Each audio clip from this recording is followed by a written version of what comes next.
बिस्मिल्लाहिर्रहमानिर्रहीम। अस्सलाम वालेकुम। मैं हूं इमरान उमर और आप देख रहे हैं इमरान उमर यूट्यूब चैनल। आज मैं आपके लिए बहुत ही स्पेशल बीफ कोरमा की रेसिपी लेकर आया हूं। आज मैं आपको बताऊंगा कौन से मसाले हमने बीफ कोरमे में ऐड करने हैं, कौन से मसाले हमने बीफ कोरमे में ऐड नहीं करने, कहां पे हम लोग गलती करते हैं जिससे हमारा बीफ कोरमा अच्छा नहीं बनता। तो नेक्स्ट बकरा ईद भी आ रही है, आप इस कोरमा मसाले को जरूर ट्राई करिएगा। इंशाल्लाह आपकी फैमिली, आपके मेहमान आपसे एक दफा जरूर पूछेंगे कि आपने ये बीफ कोरमा कैसे बनाया है। और एक खास बात, इसके लिए आपको किसी स्पेशल मसाले की, किसी बाजारी मसाले की जरूरत नहीं पड़ेगी। आज हम इसको बनाएंगे किचन में मौजूद बहुत ही सिंपल और सादा मसालों से। तो चलें जी, बनाते हैं ये वाला मजेदार सा बीफ कोरमा। तो चलें जी, बिस्मिल्लाह करते हैं। ये मजेदार सा स्पेशल कोरमा बनाने के लिए एक पाव यहाँ पे मैंने दही ले लिया है। इसमें मैं ऐड करने लगा हूँ, यहाँ पे मेरे पास 2 चम्मच बड़े अदरक और लहसुन के हैं जिनको मैंने अच्छी तरह कूट लिया था।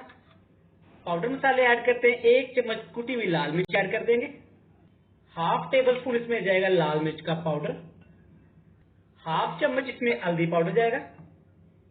इन तमाम मसालों को आपने दही के अंदर अच्छी तरह मिक्स कर लेना है ताकि दही की गुठलियां भी अच्छी तरह इसमें हल हो जाए। और एक खास बात आपने ध्यान में रखनी है कि दही की गुठलियां नहीं यहाँ पे बननी चाहिए।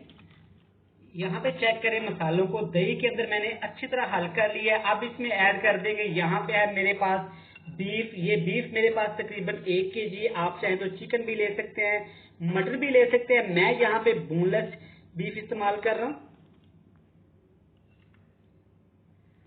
दही और मसाले के अंदर बीफ को आपने अच्छी तरह मैरिनेट कर लेना है, अच्छी तरह इसको आपने हल कर लेना है यहाँ पे। और आपने इसको स्टे दे देना है तकरीबन 20 से 25 मिनट के लिए।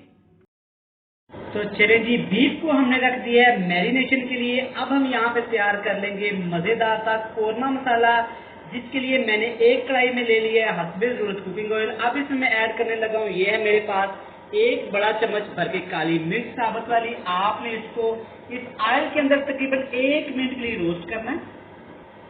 यहाँ पे काली मिर्च हमारी अच्छी सी रोस्ट हो गई है, बड़ी ही प्यारी सी स्मेल आ रही है। अब इसमें कुछ ऐड करेंगे खड़े मसाले, जिसमें आप चेक कर सकते हैं बादियम के फूल हैं, यहाँ पे मेरे पास 3 मोटी इलायची हैं, दालचीनी के टुकड़े हैं, सब्ज इलायची हैं 4 अदर, जीरा 1 चम्मच और 2 तेजपात है। आपने ये सारे मसाले इसमें ऐड करके आपने इनको भी अच्छी तरह यहाँ पे रोस्ट कर लेना है।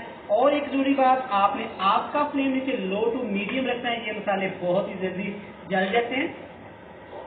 तो ले जी, चेक करें, यहाँ पे मसाले हमारे अच्छी तरह रोस्ट हो गए हैं, इनकी स्मेल एक्टिवेट हो गई। अब इसमें ऐड करेंगे, ये है मेरे पास 2 दरमियाने साइज के प्याज जिनको मैंने बारीक काट लिया था। यहाँ पे कटिंग सबसे अहम है, आपने ऐसे हिलाते हुए प्याज को अच्छी तरह इसमें ब्राउन करना है। आपकी प्याज की एक एक कली यहाँ पे ब्राउन होनी चाहिए।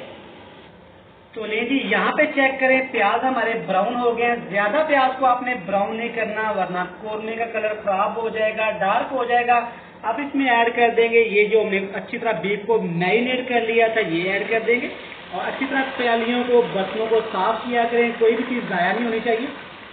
अब यहाँ पे अच्छी तरह इस ऑयल के अंदर, मसाले के अंदर आपने इस बीफ को यहाँ पे मिक्स करना है और दही के पानी में आपने इसको पकने देना है। तो ले जी, चेक करें, यहाँ पे दही का पानी काफी हद तक खुश्क हो गया। अब आपको मैं एक राज की बात बताता हूँ। लोग मोस्टली गलती क्या करते हैं इस कोरमे को बनाने में, दही का पानी वो खुश्क नहीं करते, गोश्त की वो भुनाई नहीं करते, जिसकी वजह से कोरमा उनका बिल्कुल भी अच्छा नहीं बनता। और एक जरूरी बात, जो आपके गोश्त में से, सालन में से गोश्त की स्मेल आती है, वो भी दूर नहीं होती। यहाँ पे आपने अब इसकी अच्छी तरह भुनाई कर लेनी है। आपने बिना कोई कसर छोड़े लो टू मीडियम फ्लेम पे इसको भूनते जाना है, भूनते जाना है। तब तक आपने इसको भूनना है जब तक सारा ऑयल सेपरेट ना हो जाए। तो लेडी, चेक कर सकते हैं आप, सारा मसाला ऑयल ने छोड़ दिया है, बोटियां अच्छी तरह यहाँ पे ऑयल के अंदर फ्राई हो गई हैं। अब आपने इस स्टेज पे आपने हस्बे जरूरत नमक ऐड करके अच्छी तरह इसको मिक्स कर लेना है। अब यहाँ पे आपने 1 लीटर इसका पानी में ऐड कर देना।